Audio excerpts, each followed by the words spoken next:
Bismillahirrahmanirrahim. Assalamualaikum warahmatullahi wabarakatuh.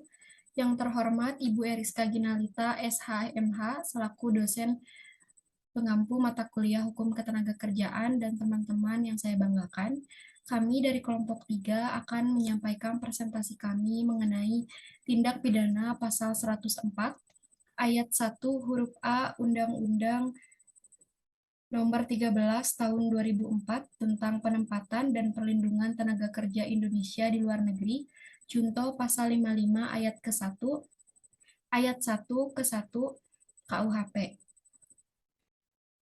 Pertama-tama, izinkan saya memperkenalkan diri. Nama saya Selvi Oktaviani. Dan rekan-rekan saya ada Najifah Nuraini, Arya Bagas Pradikta, Nur Kurnia Awali Fajrin, Desti Nurlitasari, Gina Khairunisa, Selvi Oktaviani, Rizky Mulyawan, dan Asep Mulyadi. Baik, untuk selanjutnya langsung saja kepada kronologi perkara, bahwa awalnya pada hari Rabu tanggal 2 Juli 2014 di area Terminal 2 keberangkatan Bandara Soekarno-Hatta diduga akan diberangkatkan secara ilegal tanpa dilengkapi dengan dokumen-dokumen yang sah, yang akan diberangkatkan dengan menggunakan pesawat Etihad tujuan Jakarta, Abu Dhabi, Doha, dan sudah berada di area pintu gate E7. Untuk selanjutnya akan dibacakan oleh Desti. Terima kasih kepada moderator. Yang selanjutnya, pada hari Kamis tanggal 3 Juli 2014, salah satu CTKI tersebut akan bekerja menjadi pembantu rumah tangga di luar negeri, yaitu berada di Abu Dhabi atau Doha, yang ada melalui PPT KIS, perusahaan pengerah tenaga kerja Indonesia swasta, serta dokumen keberangkatan yang ada hanya berupa paspor, boarding pass, dan visa. Selanjutnya, bahwa setelah dilakukan pengecekan dan benar didapati atau ditemukan 19 CTKI yang akan siap berangkat, namun tidak dilengkapi dengan dokumen yang sah. Selanjutnya, saksi yang bernama Adityo Wijanarko SH mengamankan CTKI tersebut dan dibawa ke Polres Kota Bandara Soekarno-Hatta, Tangerang, guna penyidikan lebih lanjut. Saya serahkan kepada moderator kembali. Untuk selanjutnya kronologi perkara akan disampaikan oleh Asep Mulyadi. Baik, terima kasih kepada moderator. Dilanjut bahwa adapun kronologis pengiriman calon TKI secara non-prosedural yaitu bahwa awalnya pada hari Minggu tanggal 22 Juni 2014 sekitar jam 12 waktu Indonesia bagian Barat, saksi Muhammad Yusak Hadi bin Sahril Anwar alias Yusak ditelepon oleh terdakwa yang menanyakan kapan lagi jadwal bendara yang maksudnya adalah menanyakan jadwal keberangkatan untuk TKI miring atau TKI yang dokumennya tidak lengkap. Lalu saksi Muhammad Yusuf Hadi bin Yasril Anwar alias Yusak jawab, sebentar saya tanya. Bahwa selanjutnya saksi Muhammad Yusuf Hadi bin Sahril Anwar alias Yusak menghubungi saudara Maran yaitu DPO untuk menanyakan dengan kata-kata masih ada enggak yang maksudnya memberangkatkan TKI tanpa dokumen atau TKI miring. Kemudian Maran jawab, bisa kalau masalah tanggal langsung konfirmasi aja ke anak-anak. Yang maksud adalah saudara Kamsari alias Bongkeng dan saudara Yayan. Baik, saya serahkan kembali. Baik, untuk selanjutnya akan disampaikan oleh. Baik, terima kasih moderator. Saya akan melanjutkan kronologi perkara tentang kasus ini. Perkenalkan, nama saya Rizky. Langsung saja kepada kronologi perkaranya. Setelah itu, saksi Muhammad Yusuf Hadi bin Syahrial Anwar alias Yusak menelepon Kamsari alias Bongkeng sebagai DPO, menanyakan kapan adanya keberangkatan calon TKI yang dijawab kalau bisa okein tiketnya tanggal 25 Juni. Selanjutnya, saksi Muhammad Yusuf Hadi menghubungi terdakwa dan mengatakan tanggal 25 Bu, tiketnya diokein, jawab terdakwa. Kalau tanggal 25 nggak dapat, bisanya kapan lagi? Tanya beliau. Selanjutnya saksi Muhammad Hadi menelpon dan bertanya kepada Kamsari alias Bongkeng. Setelah itu saksi Muhammad Yusuf Hadi menelpon lagi terdakwa, memberitahukan bahwa tanggal pemberangkatan calon TKI adalah 3 Juli 2014. Kronologi perkara selanjutnya adalah kemudian terdakwa mengatakan ada 11 orang TKI yang akan berangkat, namun tiketnya susah didapat.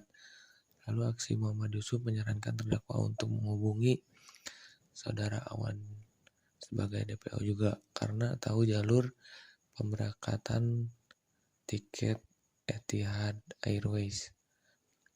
Kemudian pada tanggal 1 Juli 2014 sekitar jam 11 saksi Muhammad Yusuf Hadi diberitahu melalui handphone oleh saudara Awan sebagai DPO bahwa tiket Etihad Airways 471 tanggal 3 Juli 2014 jam 1:45 sudah oke.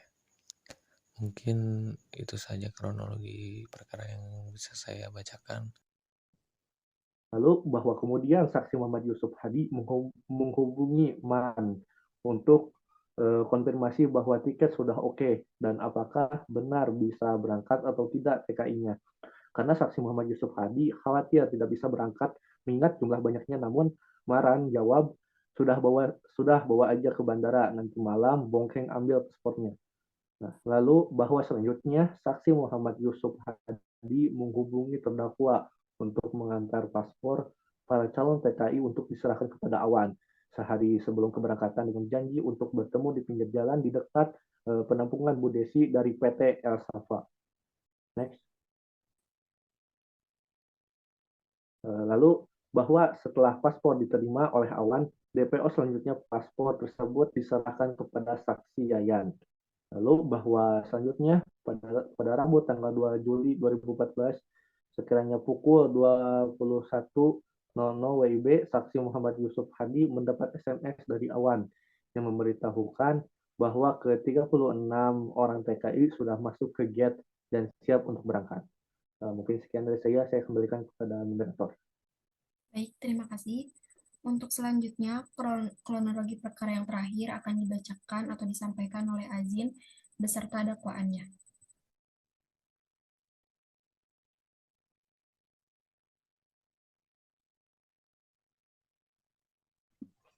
Pada Azin dipersilahkan.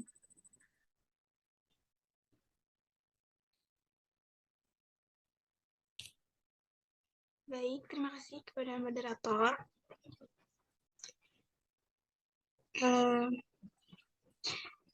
Saya akan membacakan tentang kronologi perkara.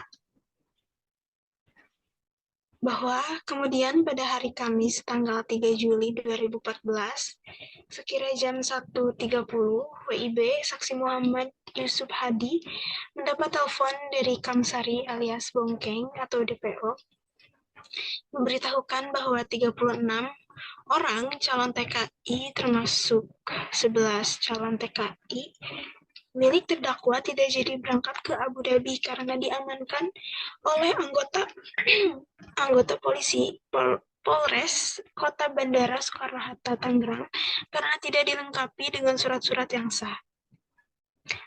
Next. Dakwaan ke-1, terdakwa diancam pidana dalam pasal 102 ayat 1 huruf A Undang-Undang Nomor 39 Tahun 2004 tentang penempatan dan perlindungan tenaga kerja Indonesia di luar negeri, junto pasal 55 ayat 1 ke 1 KUHP. Pada dakwaan ke-1, terdakwa diancam pidana dalam pasal 103 ayat 1 huruf F dan G Undang-Undang Nomor 39 Tahun 2004 tentang penempatan dan perlindungan Tenaga Kerja Indonesia di Luar Negeri contoh pasal 55 ayat 1 ke 1 KUHP. Pada dakwaan ketiga, terdakwa diancam pidana dalam pasal 104 ayat 1 huruf A Undang-Undang Nomor 39 Tahun 2004 tentang penempatan dan perlindungan tenaga kerja di Indonesia di luar negeri contoh pasal 55 ayat 1 ke 1 KUHP. Next. Untuk tuntutan putusan pengadilan akan disampaikan oleh Gina.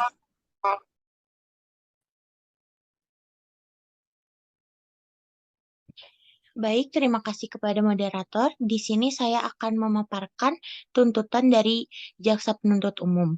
Tuntutan Jaksa Penuntut Umum di Kejaksaan Negeri Tangerang pada tanggal 23 Maret 2015 menyatakan terdakwa bersalah melakukan tindak pidana dalam pasal 104 ayat 1 huruf A Undang-Undang Nomor 39 Tahun 2004 tentang penempatan dan perlindungan tenaga kerja Indonesia di luar negeri junto pasal 55 ayat 1 ke 1 KUHP.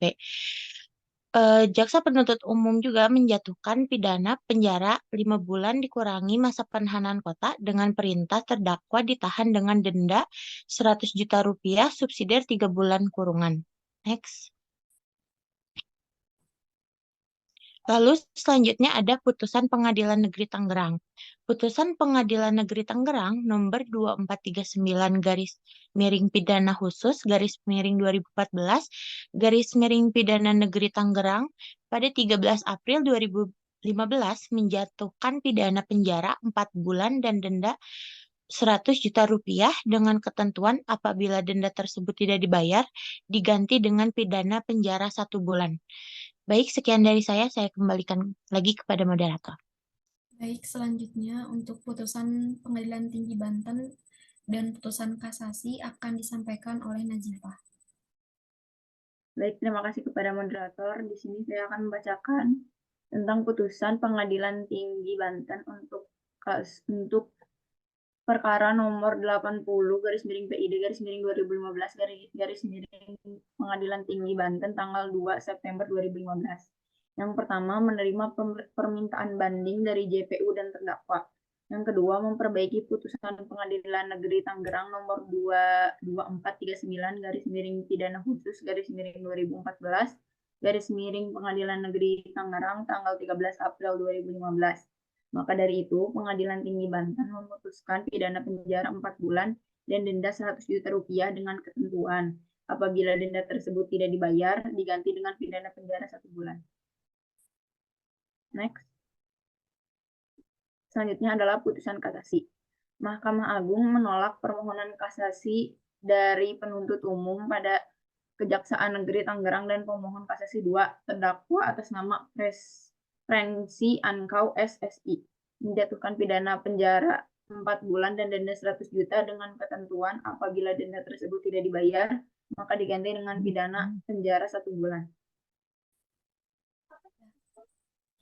Selanjutnya saya kembalikan kepada moderator.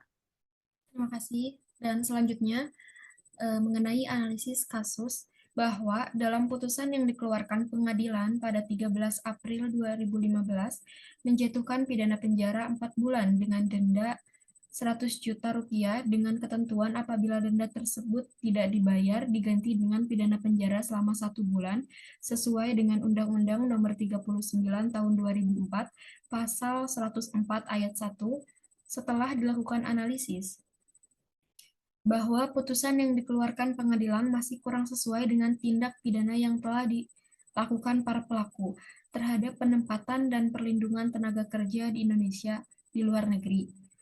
Menurut kami, perlu dilakukan pembaharuan terhadap undang-undang yang mengatur tentang hal ini agar kejadian-kejadian seperti ini tidak terulang kembali.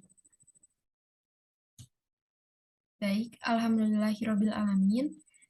Telah selesai kami menyampaikan studi kasus yang telah kami analisis, yaitu mengenai kasus tindak pidana pasal 104 ayat 1 huruf A Undang-Undang Nomor 39 Tahun 2004 tentang penempatan dan perlindungan tenaga kerja Indonesia di luar negeri junto pasal 55 ayat 1 ke 1 KUHP.